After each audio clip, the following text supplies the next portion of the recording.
CJ Rajkumar, ஒளிப்பதிவாளர். ஒரு cinema அப்படின்னு பார்த்தீங்கன்னா, ஒரு ஒரு வசீகரத்துக்கு காரணம் வந்து என்ன அசைவுகள் தான் சினிமாவில். அது கதாபாத்திரங்களோட அசைவுகளா, இல்லை கேமராவோட அசைவுகளா அப்படின்னு பார்க்கும்போது இரண்டுமே தான். ஸோ அசைவுகள் தான் வந்து பார்த்திங்கன்னா சினிமாவை வந்து ஒரு இன்ட்ரெஸ்டிங்கான ஒரு எலமெண்ட் ஆக்குது. இப்போது ஒரு ஃப்ரேமுக்குள்ளே வந்து பார்த்திங்கன்னா ஒரு ரஜினி வந்து ஒரு ஸ்டைலாக அவர் வந்து ஒரு ஃப்ரேமில் நிற்கிறதும், எம்ஜிஆர் அவர்கள் வந்து அவருக்குன்னே குறிப்பிட்ட அசைவுகள், சிவாஜி அவர் நடிப்புக்குன்னே சில அசைவுகளை உருவாக்கியிருப்பார். அப்படி ஒரு பக்கம் நடிகர்களுடைய அசைவுகள், கதாபாத்திரங்களோட அசைவுகள், இல்லை ஃப்ரேமுக்குள்ளே வந்து இருக்கிற எலமெண்ட்ஸ். இப்போ ஒரு ட்ரெயின் அப்படியே வந்து பார்த்திங்கன்னா ஃப்ரேமில் அப்படி போகும்போது, திடீர்னு அப்படி போகும்போது ஆடியன்ஸுக்கு வந்து ஒரு பிரமிப்பு உருவாக்கும். ஒரு சினிமா ஆரம்ப கட்டத்தில் ஃபஸ்ட்டு ஒரு ஷோ போடும்போது ட்ரெயின் வந்து ஒரு ஸ்டேஷன் வந்து நிற்கிது அப்படின்னு. ஸோ ஆடியன்ஸ் என்ன நினச்சிட்டாங்க, அந்த ட்ரெயின் வர்றதை பார்த்துட்டு ஏதோ அவங்க மேலே தான் அந்த ட்ரெயின் வந்து மோத போகுது அப்படின்னு வந்து தியேட்டர் விட்டு பயந்துட்டு ஓடினாங்க அப்படின்றது ஹிஸ்டாரிக்கல் ஈவெண்ட்ஸ் வந்து நமக்கு வந்து சொல்லுது. ஆனால் பயந்துட்டு போன ஆடியன்ஸ் வந்து அந்த பயத்திலே இல்லாமல் திரும்ப அவங்களுக்கு வந்து அந்த அசைவு மேலே ஒரு ஆர்வம் வந்து சினிமா மாபெரும் கலையாக மாறிச்சு.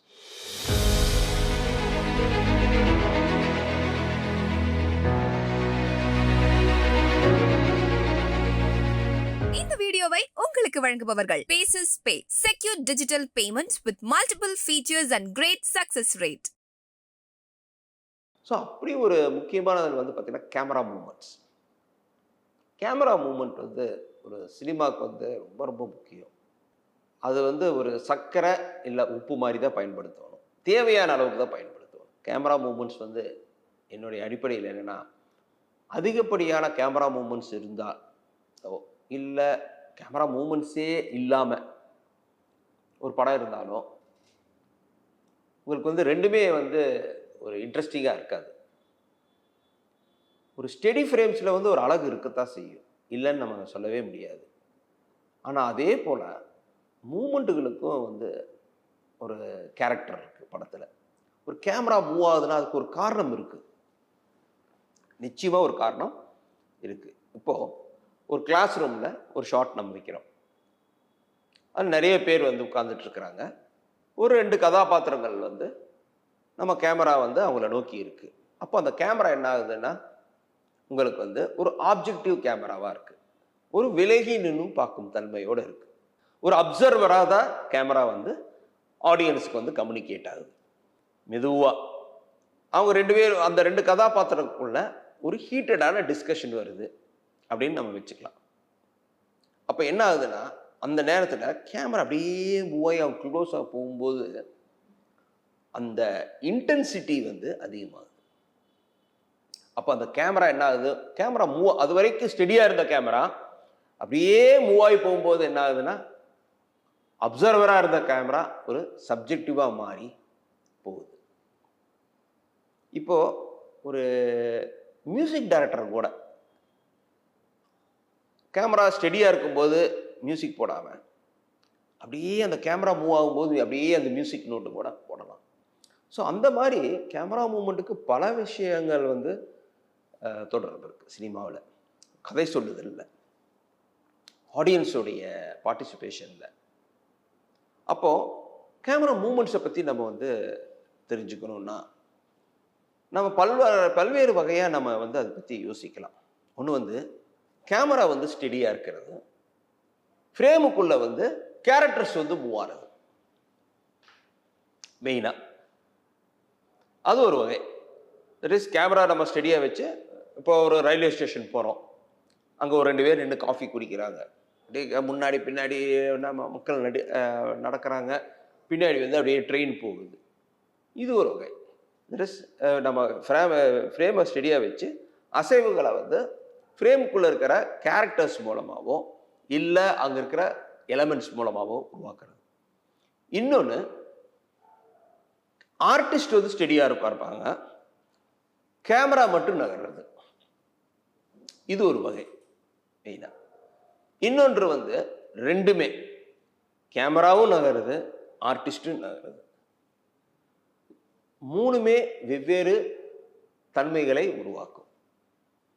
ஸோ கேமரா மூமெண்ட் அப்படின்றது வந்து ஒன்று வந்து ஸ்டோரி வந்து நம்ம பஞ்ச் பண்ணுறதுக்கு, தட் இஸ் நம்ம வந்து எப்படின்னா ஹைலைட் பண்ணுறோம்ல, அதுக்காக மூமெண்ட்டை யூஸ் பண்ணுறோம் மெயினாக. இன்னொன்று வந்து பார்த்தீங்கன்னா கவரேஜுக்காகவும் யூஸ் பண்ணுறது. கேமரா மூமெண்ட் மூலமாக ஒரு ஷார்ட் வைடில் ஆரம்பித்து அப்படியே மெதுவாக வந்து உங்களுக்கு வந்து ஸ்மூத்தாக அப்படியே கேமரா மூவ் பண்ணி பக்கத்தில் போய் க்ளோஸ்அப்பில் முடிக்கிறது. ஸோ நம்ம வந்து எப்படின்னா இங்கே வந்து எடிட்டிங் கட் யூஸ் பண்ணாமல், இப்போ நீங்கள் கதையை வந்து ஒரு ரியல் டைமில் சொல்லணும்னு நினைக்கிறீங்க அந்த ஒரு இன்சிடெண்ட்டை ஃப்ரேமில், அப்போ ஒரு எடிட் பண்ணப்படும் போது ஒரு காட்சி வந்து நீங்கள் கட் பண்ணும்போது என்ன ஆகுதுன்னா ஒரு கம்ப்ரஸ் ஆகிடுது டைம். ஸோ ஒரு டைரக்டராக நீங்கள் என்ன நினைக்கிறீங்க, ஒரு விஷுவலைசேஷன் பண்ணும்போது ஒரு காட்சியை வந்து ஒரே ரியல் டைமில் சொல்லணும் பார்க்குறீங்க. அப்போ வந்து என்னென்னா கட் பண்ணாமல் இருக்கணும், சரிங்களா? ஆனால் நமக்கு வந்து ஒரே இடத்துல வச்சு எடுத்தால் அது ட்ராமேட்டிக் ஃபீல் வந்துடும், ஒரு ட்ராமா மாதிரி ஆகிடும். அப்போ என்ன ஆகுதுன்னா கேமரா மூமெண்ட் மூலமாக ஒரு வைட் ஷாட்ல இருந்து க்ளோஸ்ல இருந்து அப்படியே வைட் வர்றது. ஸோ ஒரு கேமரா மூமெண்ட் வந்து ஃபஸ்ட்டு என்ன சொன்னேன்னா ஹைலைட். ரெண்டாவது வந்து உங்களுக்கு வந்து ஷார்ட்டுடைய வால்யூம் வந்து சேஞ்ச் பண்ணுறதுக்கும் கேமரா மூமெண்ட்டை யூஸ் பண்ணலாம். அடுத்து வந்து பார்த்தீங்கன்னா கதாபாத்திரங்களை பின்தொடர்ந்து போவது மெயினாக. ஒரு கேரக்டர் அப்படியே மூவ் ஆகுதுன்னா அதுவோடையே கேமரா வந்து மூவ் ஆகுது. ஸோ அது எதுக்குன்னா அதே வால்யூமை வந்து நீங்கள் மெயின்டைன் பண்ணலாம், அதே காம்போசிஷனும் மெயின்டைன் பண்ணலாம். ஸோ இது வந்து எப்படின்னா ஒரு கூடவே வந்து அந்த பேரலல் ட்ராக்கிங் சொல்லி நம்ம சொல்லுவோம். அடுத்து வந்து பார்த்தீங்கன்னா நம்ம வந்து ட்ராலி இந்த மாதிரி உபகரணங்கள் இல்லாமல் கேமரா வந்து ஸ்டாண்டில் வச்சுக்கிட்டு, சரிங்களா, கேமரா நகர்த்தாமல் மூவ் பண்ணுறது பேன் அண்ட் டில்ட் மூலமாக. இதை நம்ம எப்படி பார்க்கணும் அப்படின்னா நம்ம நெக் மூமெண்ட்டு தான். இப்போ பாடி ஸ்டெடியாக இருந்துட்டு நம்ம வந்து இப்படி பண்ணுறோம், இது வந்து ஒரு பேனிங், மேலே கீழே பார்த்தா டில்ட்டிங். ஸோ அப்படி தான் வந்து பார்த்தீங்கன்னா கேமராவை வந்து பேன் அண்ட் டில்ட்டை நம்ம வந்து யூஸ் பண்ணுறது. ஸோ கேமரா நகர்த்தாமையே உங்களுக்கு வந்து அதனுடைய நெக்கு, நம்ம நெக் மூமெண்ட், பாடி நகர்த்தாமல் எப்படி நம்ம நெக்கு இது பண்ணுறோமோ அதுதான் நம்ம பேன் அண்ட் டில்ட்டாக பார்க்க முடியும். இது இல்லாமல் உங்களுக்கு வந்து கேமரா அசைவுகளில் வந்து பார்த்தீங்கன்னா கிரேன் மூமெண்ட்னு ஒன்று வருது. கிரேன் மூமெண்ட் அப்படின்றதுடைய அட்வான்டேஜ் என்ன அப்படின்னா ஒரே ஷாட்டுக்குள்ள பல்வேறு ஆங்கிள்களை வந்து உருவாக்கலாம். அப்படியே லோ ஆங்கிள் இருந்து ஹை ஆங்கிள் இருந்து டாப் ஆங்கிள் போகலாம். கிரேன் ஷாட்டோடைய பியூட்டியே அதுதான் மெயினாக. ஒரே ஷாட்டில் வந்து பார்த்தீங்கன்னா you can change the angle within a shot. அதுதான் கிரேன் ஷாட்டோடைய ஒரு பியூட்டின்னு சொல்லலாம். பொதுவாக நம்ம கிரேனுடைய மூமெண்ட் வந்து பார்த்தீங்கன்னா அப் அண்ட் டவுன் மூமெண்ட்டுன்னு நம்ம சொல்லுவோம் மெயினாக. அப் அண்ட் டவுன் மூமெண்ட் மட்டும் இல்லாமல் கிரேன் மூலமாக நம்ம வந்து என்னென்னா ஒரு கவரேஜ் அப்படின்னு வந்து இதில் பாயிண்ட் ஆஃப் வியூ எல்லாமே வந்து ஒரே ஷாட்டுக்குள்ளே நம்ம மாற்றி அமைக்கலாம். பிற்காலங்களில் வந்தது தான் ஸ்டெடி கேம் அப்படின்றது. ஒரு ஜெர்க் இல்லாமல் இப்போ ஹேண்டல்டு எடுக்கும்போது கேமரா வந்து ஒரு ஏன் ஹேண்டல்டும் எடுக்கிறாங்க, இப்போ ஸ்டெடி கேமுக்கு முன்னாடி வந்து கொஞ்சம் ஜெர்க்கியாக இருந்தாங்க கூட ஒரு ஒளிப்பதிவாளர் வந்து ஏன் வந்து ஹேண்டல்டில் போகிறாங்க அப்படின்னா ஹேண்டல்டில் வந்து ஒரு அட்வான்டேஜ் இருக்குது உங்களுக்கு. என்னன்னா ஒரு ஷாட்டை வந்து நீங்கள் கேமரா கையில் வைக்கும்போது நீங்கள் வந்து ஒரு கிரேன் மற்ற மோட்டிவேட்டட் மூமெண்ட்டுமோ கிரேனோ ட்ராலியோ மற்றதெல்லாம் என்னென்னா ஒரு குறிப்பிட்ட இதில் அளவுகோலில் தான் கேமரா வந்து நீங்கள் நகர்த்த முடியும், சரிங்களா? ஹேண்டலில் அப்படி இல்லை, நீங்கள் அப்படியே இப்படி வச்சுக்கொண்டு இப்படி கொண்டு போய்க்கலாம், சரிங்களா? தட் இஸ் நீங்கள் எப்படி உங்கள் கை எப்படி எல்லாம் அசையுதோ அப்படி எல்லாமே வந்து பார்த்தீங்கன்னா நீங்கள் கேமராவை வந்து கொண்டு போய் ஒரு நகர்வாக பயன்படுத்த முடியும். ஹவ் யர் ஹேண்ட் ஒர்க்ஸ், அதுதான் முக்கியம் மெயினாக. அதுதான் ஹேண்டல்டுடைய அட்வான்டேஜ் மெயினாக. அடுத்து வந்து பார்த்தீங்கன்னா அதே வந்து பார்த்தீங்கன்னா ஜெர்க் இல்லாமல் பண்ணுறது தான் கிம்பல். இன்னைக்கு கிம்பல் வந்து ரொம்ப பாப்புலர் ஆயிடுச்சு. ஆனால் ட்ராலியும் கிம்பலும் ரெண்டும் வெவ்வேறு மெயினாக. கிம்பல் வச்சு நம்ம ட்ராலி மூவ்மெண்ட் மாதிரியும் உங்களுக்கு வந்து ட்ரை பண்ணவே கூடாது. ரெண்டும் வெவ்வேறு. கிம்பல் வந்து பார்த்தீங்கன்னா ஒரு ஃப்ரீடம் மூவ் அப்படின்னு நம்ம வந்து சொல்ல முடியும். ஒரு சுதந்திரமாக கேமராவை நகற்றி செல்வதற்கு தான் கிம்பல் மெயினாக. எங்கே வேணாலும் நம்ம போகிறது கண்டினியூஸ் ஷாட்ஸ். இப்போ ட்ராலியில் வந்து ஒரு கண்டினியூஸ் ஷாட் ட்ராக்கிங் மூவ்மெண்ட்டை வந்து உருவாக்க முடியாது. ஒரு மோட்டிவேட்டட் மூவ்மெண்ட் தான் உருவாக்க முடியும். கிம்பல் அப்படியே இல்லை. இங்கேருந்து அப்படியே ஸ்டெப்புலேருந்து கீழே போய் அப்படியே வந்து ஒரு லிஃப்ட்டில் போய் லிஃப்ட்லேருந்து அப்படியே கீழே வந்து அப்படியே ரோடுக்கு போயிடலாம். சரிங்களா? அதுதான் அட்வான்டேஜ் ஆஃப் கிம்பல் மெயினாக. ஒரு மார்க்கெட்டுக்குள்ளே எங்கே வேணால் எந்த இடத்துக்குள்ளே கூட கிம்பலை வந்து நம்ம வந்து அப்படியே லகுவாக கொண்டு சொல்ல முடியும் மெயினாக. அது கிம்பல். அப்போ ஸ்டெடிகேம் தான் ரெவல்யூஷன் நான் சொல்லுவேன். 70களில் ஸ்டெடிகேம் வந்து வர ஆரம்பிச்சு இந்திய சினிமாவில் 80களில் பிரபலமாச்சு. அது ராஜீவ் மேனன் தான் அதில் முன்னோடியாக இந்திய சினிமாவில் ஸ்டெடிகேம் வந்து அமெரிக்காவுக்கு சென்று Gary Brown inventor of the Steadicam அவர்கிட்டயே அதை கற்றுக்கிட்டு வந்து இந்திய சினிமாக்களில் வந்து அது பெரிய அளவில் தாக்கத்தை ஏற்படுத்திச்சு. ஸ்டெடிகேம் அப்படின்னு உலகம் முழுவதுமே நம்ம சொல்லலாம். குறிப்பாக ரோஜாலெல்லாம் வந்து ஸ்டெடிகேம் மூவ்மெண்ட் வந்து எக்ஸ்ட்ராடினரியாகவே இருந்தது ஆரம்ப கட்டத்தில் பயன்படுத்தப்பட்ட விதம். ஸோ இந்த ஸ்டெடிகேமுடைய இது என்ன அப்படின்னு பார்த்தா, இப்போ ஜெர்க்கு வர்றதுக்கு காரணம் என்னன்னா கேமரா ஐபீஸ் வச்சு நீங்கள் வந்து அப்படியே போகும்போது அந்த ஐபீஸ்லேயே கண்ணு பட்டு பட்டு பட்டு அது ஒரு ஜெர்க்கு வருது அப்படின்றத முதல்ல கண்டுபிடிச்சார் கேரி ஸ்டெடிகேம் இன்வென்டர். அவர் என்ன பண்ணாருன்னா, சரி கண்ணையும் கேமராவையும் பிரிச்சிடணும் அப்படின்னு உருவாக்கப்பட்டது தான் ஸ்டெடிகேம். ஸோ பாடி வெயிட் எல்லாம் ஒரு ஒரு ரிக் மாதிரி பண்ணி கேமரா வந்து லோவில் வச்சு, ஸோ நீங்கள் வந்து ஸ்டெடிகேமில் வந்து எப்படி பார்த்தீங்கன்னா ஒரே ஒரு இது என்ன பொசிஷன்ஸ் வந்து மேலே இல்லை கீழே அந்த மாதிரி தான் நீங்கள் வந்து மாற்றி அமைத்து கொள்ளலாம் மெயினாக. ஸோ அதனால் என்னாச்சுன்னா ஒரு கிளைடிங் ஸ்மூத்தான ஒரு மூமெண்ட். அது ராம் கோபால் வர்மா இன்னுமே கூட சிவா அப்படின்ற திரைப்படத்தில் ஒரு குறுகிய சந்துக்குள்ளே வந்து கேமரா வந்து கண்டினியூஸாக துரத்திட்டு ஓடும். அப்படி ஸ்மூத்தாக கிளைட் ஆகி போகும். ரொம்ப எக்ஸ்ட்ராடினரியாக இருந்தது அதனுடைய விஷுவல்ஸ்.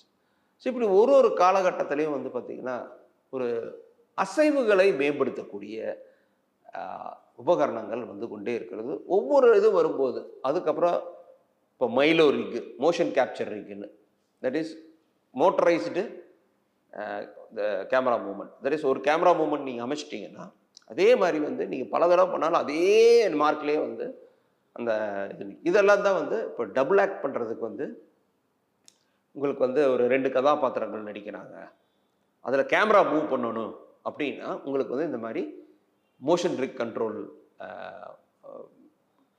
அசசரிஸ் வந்து உங்களுக்கு தேவைப்படும். இது போக ஸ்கார்பியோ கிரேன், டெலஸ்கோபிக் ஆர்ம் அப்படின்னு சொல்கிறது, அது வந்து இந்திரனில் பயன்படும். ஒரு கிரேனில் வந்து பார்த்தீங்கன்னா கிரேனோட மூவ்மெண்ட் என்ன அப்படின்னு பார்த்தீங்கன்னா இங்கிருந்து இப்படியே இப்படி போகிறது, அப்படியே இப்படி வர்றது. இப்போது கை இப்படி வந்து வருது இல்லைங்க, ஆர்ம் வந்து ஸ்ட்ரெச் ஆகி ஆர்ம் வந்து சுருங்கி வர்றது, அதுவே ஒரு கிரேன் வடிவில் வந்து எப்படி இருக்கும், அதுதான் வந்து ஸ்கார்பியோ கிரேன். அது பேர் தான் டெலஸ்கோபிக் ஆர்ம்பாங்க. அது வந்து ஒரு பிரமாதமான ஒரு விஷுவலில் வந்து உங்களுக்கு வந்து ஆடியன்ஸ்க்கு வந்து கொடுக்க ஆரம்பிச்சது. இப்படி வந்து ஒரு மூமெண்ட் அப்படின்றது வந்து சினிமானா ஒரு மூமெண்ட்டு தான். அந்த மூமெண்ட்டுக்கு வந்து நம்ம எப்படியெல்லாம் கட்டமைக்கிறோம், காட்சிகளுக்கு எப்படி வந்து நம்ம வந்து மூமெண்ட் மூலம் கதை சொல்கிறோம், அந்த அசைவுகளை வந்து எப்படி பயன்படுத்துகிறோம். இப்போ சில நேரங்களில் அழகப்பன் ஒளிப்பதிவாளர் வந்து பேசிகிட்டு இருக்கும்போது இந்த அசைவுகளை பற்றி பேசினார். ஒரே கடல் அப்படின்னு மலையாள திரைப்படம். ஸோ அந்த படத்தில் வந்து பார்த்தீங்கன்னா ஒரு டாப் ஃப்ளோரில் கதாநாயகனுடைய வீடு இருக்குது. அந்த வீட்டுக்குள்ளே இருக்கிறாரு, பின்னாடி வந்து கடலோட பின்னணியில் இருக்குது. படம் வந்து ஸ்டாட்டிக்கான ஃப்ரேமில் தான் படம் பண்ணியிருக்கிறாரு பெரும்பாலான காட்சி. ஸோ ஃப்ரேமில் ஏதோ ஒரு அசைவு இருக்கும்னுக்காக அவர் என்ன பண்ணாருன்னா ஒரு சீ ப்ரீஸை பேஸ் பண்ணி ஒரு தலைமுடி வந்து அப்படியே வந்து அதுக்கு ஒரு ஃபேன் வச்சுக்கிட்டாங்க, அது இமிட்டேட் பண்ணுற மாதிரி. ஃப்ரேமில் அப்படியே கேரக்டர்ஸ் வந்து அப்படியே ஒரு ஒரு ப்ரீஸ் வந்து ஹேர் வந்து அப்படியே ஆடிட்டு படத்துக்கு வந்து அது அவ்வளோ ஒரு மெருகூட்டுச்சு. ஸோ இந்த மாதிரி அசைவுகள் வந்து ரொம்ப ரொம்ப முக்கியமானது. அது வந்து ஒரு பின்னாடி வந்து பார்த்தீங்கன்னா ஒரு எறும்பு அப்படி ஃப்ரேமில் அப்படி போனால் கூட பார்வையாளருக்கு வந்து உங்களுக்கு கவனம் வந்து அங்கே போகும். அந்த மாதிரி வந்து கதாபாத்திரங்களுடைய அசைவு, கேமராவுடைய அசைவு, இது ரெண்டுமே வந்து லாஜிக்கலாகவும் அதே மாதிரி ஒரு இன்ட்ரெஸ்ட் ஃபேக்டருக்காக, இப்போ ஹிச்காக் மாதிரி இயக்குனர்கள் வந்து சஸ்பென்ஸ் உருவாக்குறதுக்காக கேமரா மூமெண்ட்ஸை உருவாக்குவாங்க. பாலு மகேந்திரா வந்து மூடுபனியில் ஒரு கேரக்டராகவே ஒரு கொலைகாரர் வந்து அறைக்குள்ளே போய் போய் போய் போய் போய் தேடி போகிற மாதிரி. அப்போ அந்த மர்டரராக வந்து யார் அப்படின்னா அந்த கேமரா தான் வந்து அதனுடைய பாயிண்ட் ஆஃப் வியூ ஷாட்ஸ். இந்த மாதிரி நிறைய வகையான அசைவுகளை வந்து சினிமா வந்து உருவாக்கி கொண்டே இருக்கும். அது வந்து எப்படின்னா காட்சிகளுக்கு ஏற்ற மாதிரி நம்ம என்ன மாதிரியான எக்யூப்மெண்ட்டை பயன்படுத்துகிறோம் அப்படின்னு தான் அதனுடைய வெற்றி இறங்கியிருக்கு. இப்போ ட்ராலி டாலின்னே நம்ம சொல்லுவோம். இப்போ ட்ராலி வந்து பார்த்திங்கன்னா எல்லா இடத்துலையுமே நம்ம போடலாம். டாலி அப்படின்றது வந்து பார்த்திங்கன்னா ஒரு சமதளம் உள்ள ஒரு இடங்கள்ல உங்களுக்கு வந்து டாலி போடலாம். இப்போ ட்ராலினா சொன்ன மாதிரி ஒரு மோட்டிவேட்டட் மூமெண்ட்டாக இருக்கும். டாலியில் வந்து நம்ம கேமரா வந்து ஒரு ஃப்ளோருக்குள்ளே, ஸ்மூத்தான ஃப்ளோருக்குள்ளே எங்கே வேணாலும் கேமரா வந்து நம்ம வந்து நகர்த்தி ஒரு என்ன மாதிரி டிசைனில் கூட கேமரா மூமெண்ட்டை உருவாக்கலாம். ஸோ இது வந்து ஒரு கேமரா மூமெண்ட் அப்படின்றது வந்து ஒரு கடல் மாதிரி. அதில் ஒரு சிறிய பாகமாக தான் இன்றைக்கி வந்து ஓய்ச் சினிமாவில் பேசியிருக்கு. தொடர்ந்து பேசுவோம். இந்த வீடியோ உங்களுக்கு பிடிச்சிருந்தா லைக் பண்ணுங்க, ஷேர் பண்ணுங்க, கமெண்ட் பண்ணுங்க. மறக்காம OH சினிமா சேனலுக்கு சப்ஸ்கிரைப் பண்ணுங்க.